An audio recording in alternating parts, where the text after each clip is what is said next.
ಮಾನ್ಯ ಮುಖ್ಯಮಂತ್ರಿಗಳು ದೇವರಾಜ್ ಒಂದು ನಿಮಿಷ. ಮಾನ್ಯ ಮುಖ್ಯಮಂತ್ರಿಗಳು ಅವರ ಹೇಳಿಕೆಯನ್ನ ನೋಡಿದ್ಮೇಲೆ ಆ ತರದ್ ಯಾವುದೇ ರೀತಿ ಘಟನೆ ಆಗಿಲ್ಲ, ನಾನು ಪೂರ್ತಿ ಕಾನ್ಫಿಡೆಂಟ್ ಅಂತ ಹೇಳಿದ್ದಾರೆ ಅವರು. ಅಂದ್ರೆ MLA ಗಳಿಗೆ ಅಗೌರವ ಆಗೋ ರೀತಿ ಯಾವುದು ಮಾಡಿಲ್ಲ ಅಂತ. ಈಗ ನಮ್ಮ ಒಂದು ಶಿಕಾರಿಪುರದಲ್ಲಿ ಅಲ್ಲಿ ಒಬ್ಬ ಗ್ಯಾರಂಟಿ ಕಮಿಟಿ ಅಧ್ಯಕ್ಷನ್ ಮಾಡಿದ್ದಾರೆ. ಅವ್ರಿಗೆ ಒಬ್ಬ ಮಿನಿಸ್ಟ್ರು, ಅಲ್ಲಿನ ಡಿಸ್ಟ್ರಿಕ್ಟ್ ಇನ್ಚಾರ್ಜ್ ಮಿನಿಸ್ಟ್ರು ಒಂದು ಲೆಟರ್ ಬರೆದಿದ್ದಾರೆ ಸರ್ಕಾರಕ್ಕೆ, DC ಗಳಿಗೆ.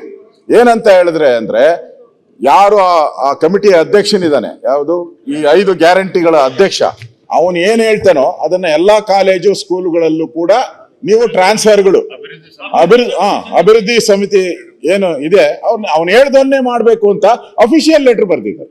ಇದು ಯಾವ ನ್ಯಾಯ? ಇದು MLA ವೈಲೇಷನ್ ಅಲ್ಲ ಇದು? ಇದು ಹಕ್ಕುಚ್ಯುತಿಗೆ ಕೊಟ್ಟಿದ್ದೀರಿ ನಾವು. ಹಕ್ಕುಚ್ಯುತಿಗೆ ಇಂಥವ್ 100 ಹಕ್ಕುಚ್ಯುತಿ ಆಗ್ತಾವ ಇನ್ಮೇಲೆ.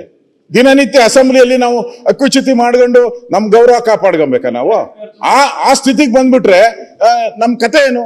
ಸ್ಪೀಕರ್ ಆದವ್ರು ನೀವು ನಮ್ಮನ್ನ ಸಪೋರ್ಟ್ ಮಾಡಿಲ್ಲ ಅಂತ ಹೇಳಿದ್ರೆ ಇದೇ ಆಗೋತತೆ. ಒಂದೇ ನಿಮಿಷ. ಇವರೇನೋ ಈ ಪರಂಪರೆಯನ್ನ ಶುರು ಮಾಡಿದ್ದಾರೆ. ಅವ್ರು ಹೇಳಿದ್ರು ನಾವೇನು ಹಾಗೆ ಆ ತರ ಮಾಡಿಲ್ಲ ಅಂತ. ನೆಕ್ಸ್ಟ್ ಸರ್ಕಾರ ಒಂದ್ ಬರ್ತತೆ ಅಂತ ಇಟ್ಕೊಳ್ಳಿ, ಇವ್ರು ಹೋಗ್ತಾರೆ, ನೆಕ್ಸ್ಟ್ ಸರ್ಕಾರ ಬರ್ತದೆ. ಅವ್ರು ಏನ್ ಮಾಡ್ತಾರೆ, ಈ ಆಶ್ರಯ ಹೋಗಲ್ಲ, ನಾವು ಮತ್ತೆ ಗೆದ್ದು ಬರ್ತೀವಿ.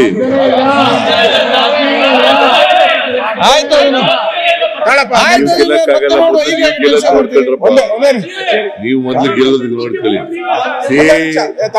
ನಾವು 100 ಮತ್ತೆ ಗೆದ್ದು ಬರ್ತೀವಿ, ಅದ್ರ ಬಗ್ಗೆ ಎರಡೇ ಮಾತಿಲ್ಲ.